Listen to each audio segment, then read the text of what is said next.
Master minds commerce చదవాలనుకునే 10th inter విద్యార్థుల తొలి ఎంపిక. నమస్తే అమ్మా. నమస్కారం జయలక్ష్మి.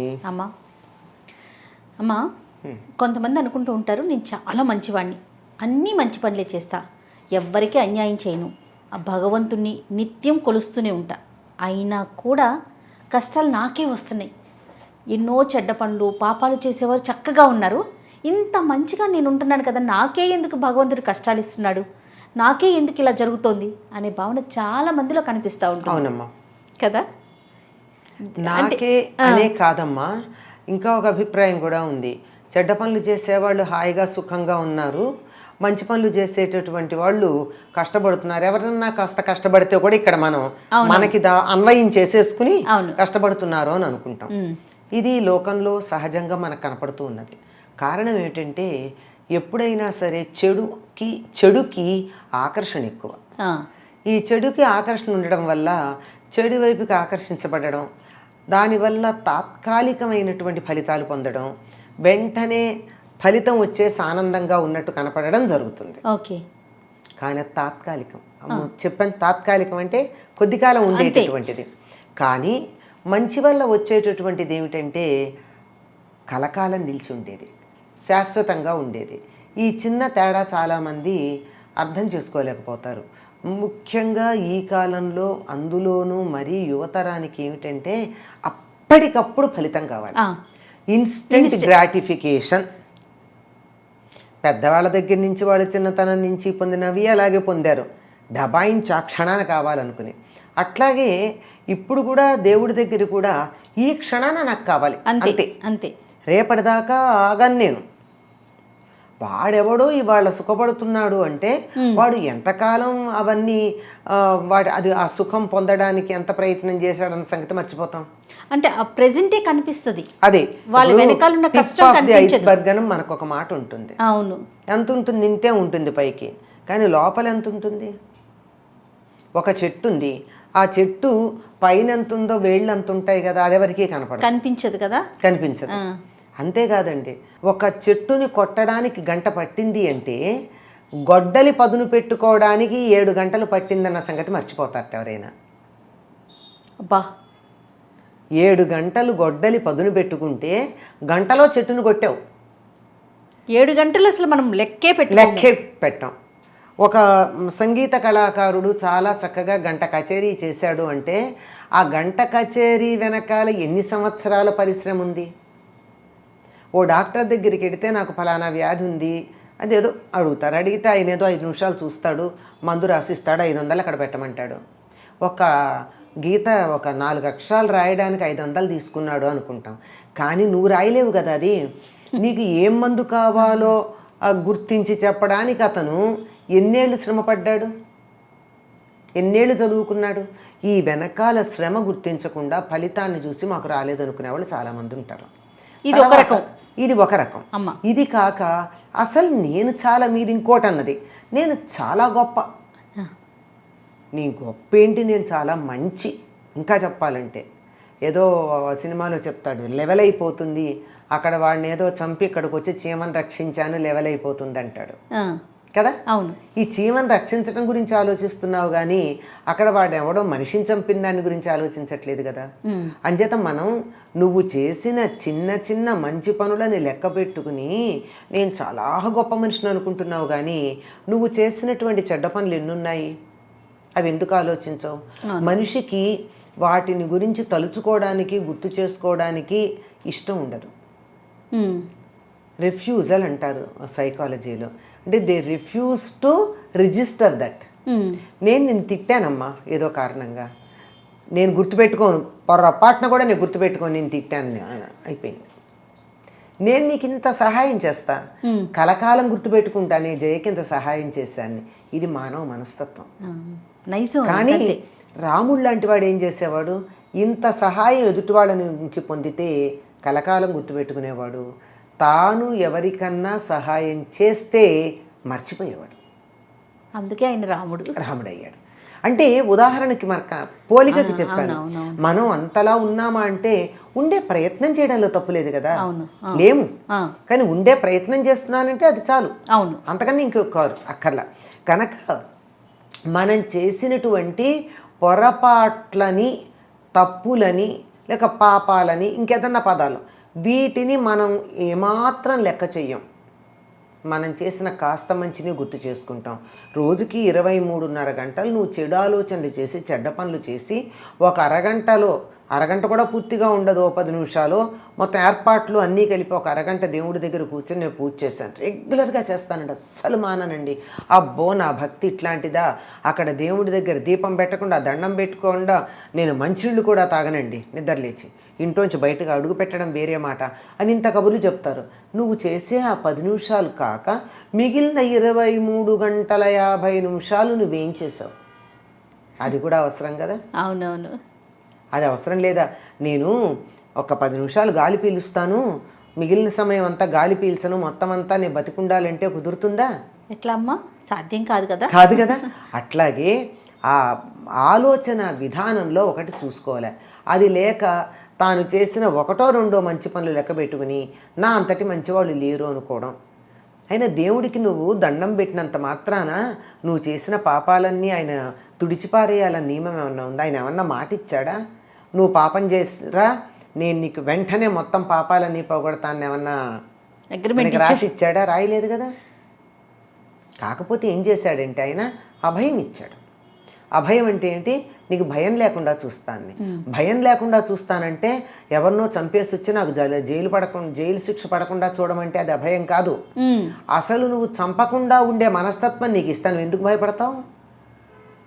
నువ్వు భయపడే పరిస్థితి తీసుకురాను, నీ ప్రవర్తన భయపడకుండా ఉండేట్టు చేస్తానంత అన్నాడే తప్ప నువ్వు ఇష్టం వచ్చిన చెడ్డ పనులు చేసిరా నేను నిన్ను కాపాడతానని చెప్పింది కాదు. అది మనం అర్థం చేసుకోవడంలో పొరపాటు ఉంది. అభయం అంటే అర్థం అది తెలియకుండా నేను దేవుడికి దండం పెట్టా గనక నేనేం చేసినా నాకు మేలే జరగాలి, మంచే జరగాలంటే ఎట్లా కుదురుతుంది?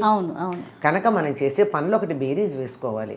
రెండోది బాగా గనక గమనించినట్టయితే అత్యుత్కటై పుణ్యపాపై ఇహయేవ అంటే మరీ పాపాలు పుణ్యాలు ఎక్కువైపోతే ఇక్కడే అనుభవిస్తారు. బాగా ఎక్కువ అయ్యేదాకా అనుభవించరు. కనుక కొంచెం కొంచెం ఉన్నవి ఇక్కడ ఖర్చు అయిపోతూ ఉంటాయి, అవి అక్కడ పేరుకుపోతూ ఉంటాయి ఎక్కువ ఉన్నవి. అందువల్ల బాగా సుఖపడుతున్నారు అంటే ఏమో సుఖపడుతున్నారేమో, కానీ మోక్షం వస్తుందా వాళ్ళకి? ఇప్పుడు బ్యాంకులో డబ్బు వేసుకున్నాం, ఆ అకౌంట్లో ఖర్చు పెట్టుకుంటున్నాం, అయిపోతుంది. నేను బ్యాంకులో డబ్బు వేసుకుని ఖర్చు పెట్టుకోలేదు, నాకు ఎక్కువ ఉంటుంది. నువ్వు ఇంత పని చేసి దాని ఫలితం ఇక్కడ అనుభవిస్తే నువ్వు పైకి పెట్టుకెళ్ళడానికి ఏం లేదు. ఇక్కడ నేను అనుభవించకుండా ఉంటే పైకి పెట్టుకెళ్ళచ్చు, అంతే, దాచుకున్నట్టు. అసలు ఇవి ఏమీ అర్థం కాక ఊరికే మన వంతు కర్తవ్యం మనం చేద్దాము, ఫలితాల గురించి ఆలోచించొద్దు అనుకుంటే ఉండే సుఖం ఈ లెక్కలు వేసుకోవడం మొదలు పెడితే ఎన్ని రకాల లెక్కలు, ఎన్ని ఇంప్లికేషన్స్, ఎన్ని కాంప్లికేషన్స్ ఉన్నాయో చూడమ్మా. అంచేత వాళ్ళు సుఖపడుతున్నారు అని అనుకోవడం కాదు అక్కడ లెక్క, చేసిన పుణ్యాన్ని ఇక్కడ ఖర్చు పెట్టేసుకుంటున్నారని లెక్క. అది మనం కష్టపడుతున్నాం, నిజంగా మనస్సులో ఎటువంటి మాలిన్యం లేక, ఇతరులకి చెడు చేయాలన్న ఆలోచన లేక ధర్మబద్ధంగా జీవిస్తున్నావా లేదా? నేను మంచి అంటే సరిపోలా, నువ్వు చేసేది నీ కర్తవ్యం నిర్వర్తిస్తున్నావా, నువ్వు చేసేది ధర్మబద్ధమైనటువంటి పనేనా అని ఆలోచించుకుని చేస్తూ ఉంటే 100% మనకి ఎటువంటి చెడు జరగదు. గొప్ప మేలు జరగకపోవచ్చు, కానీ చెడైతే జరగదు. అయినా జరిగింది అంటే నువ్వు మంచి పని చేస్తున్నావు కదా, నీ పాత అకౌంట్స్ అన్నీ క్లియర్ చేస్తున్నా, పాత అప్పులన్నీ తీర్చేస్తున్నాను, సో దట్ నీకు ఫ్రెష్గా ఉంటావు. అట్లా అనుకోవాలి. అది ఆ మాత్రం అనుకోవడానికి మనకి ఇష్టం లేదమ్మా. కష్టపడడం ఏమాత్రం ఇష్టం లేదు. లోకంలో ఏం చెప్తారంటే అందరూ కూడా పుణ్యం కావాలని కోరుకుంటారు కానీ పుణ్యకార్యాలు చేయరు, పాప పనులు చేస్తారు కానీ ఫలితం వద్దనుకుంటారు. కరెక్ట్ అమ్మా. పుణ్యమిచ్చంతి, పుణ్యం కోరుకుంటారు కానీ పుణ్యకార్యాలు చేయరు. పాపకార్యాలు చేస్తారు కానీ దాని ఫలితం మాత్రం వద్దనుకుంటారు. ఇది ఈ రెండింటి మధ్య ఉన్నటువంటి తేడాలో చాలా కన్ఫ్యూజన్ ఉంది. అది తెలియక వెంటనే ఇట్లా అనుకుంటారు. దీనికి మరొక ఆస్పెక్ట్ కూడా ఉంది. చాలామంది అంటూ ఉంటారు, మేము ఈ మధ్య లలిత చదవడం మొదలుపెట్టామండి, లేదా హనుమంతుడు ఉపాసన మొదలుపెట్టామండి, మాకు అంతకుముందు లేని కష్టాలన్నీ వస్తున్నాయండి. విన్నారా ఎప్పుడన్నా ఇది? విన్నానమ్మా. అమ్మయ్యా, మీరు చేసిన పని ఫలించిందనమాట అనుకోవాలి. ఎందుకు అంటే ఇల్లు శుభ్రం చేస్తున్నాము, ఫ్లిట్ కొట్టాం, ఏం జరిగింది? మోరీలో ఉన్న బొద్దింకలన్నీ బయటకు వచ్చాయా? అవును. నిన్ను క్లీన్ చేస్తున్నాడు, నీలో ఉన్న చెత్త బయటకు వచ్చింది. Let everything come out, you will be clean. అలా అనుకోవాలి. అదే జరిగేది, అనుకోవడం కాదు. కొన్ని అనుకునేవి ఇది జరిగేది. ఇందులో ఎటువంటి సందేహం లేదు. శుభ్రంగా శుద్ధి చేసేస్తున్నారు, క్షాళనం చేసేస్తున్నారు, శుభ్రంగా సబ్బు డిటర్జెంట్ పెట్టి ఉతికేస్తున్నారు, చింతపండు ఉప్పు పెట్టి ఇత్తడి కిలుము పట్టిన పాత్రను తోమేస్తున్నారు, మాసిపోయిన బట్టని డిటర్జెంట్ పెట్టి ఉతుకుతున్నారు. ఆ క్లెన్లీనెస్ కోసం చేసే ప్రయత్నంలో ఇలా బట్ట పిండితే అబ్బా పిండేస్తుందండి నా జీవితం, కష్టాలు అంటాం. కానీ మురికంతా పోతుంది, మురికిపోతోంది, యు విల్ బి క్లీన్. ఇది కానీ ఓర్చుకున్నట్టయితే ఇంకా బ్లిస్ అన్నదే ఉంటుంది. ఇది అర్థం కాకపోవడంతో ఉంది. పాపాలు అనుభవించారా? ఇంకొక మాట చెప్తాం, మంచి ఉదాహరణ మీకు అర్థమయ్యేటట్టు. మహాప్రస్థానం అయిపోయాక ధర్మరాజు పైకి వెళ్ళాడు. వెళితే ఆయనకి ముందు ఏం చూపించారు? నరకం చూపించారు. నరకానికి వెళ్ళడం ఏమిటి? ఆయన ధర్మరాజు అంటే అబద్ధం లాంటిది ఆడాడు కదా, అందులో నరకం చూశాడంతే, నరకంలో యాతనలు అనుభవించలే. మనం ఈ తప్పు పని చేస్తే అనుభవిస్తాం, తప్పు చేసేవాళ్ళని ప్రోత్సహిస్తే మన వాళ్ళు కష్టపడుతుంటే చూస్తాం, అది నరకమేగా. అది కదా, అదే ఆయన చేసింది. తీరా అక్కడ చూస్తే పాండవులు నరకంలో ఉన్నారు.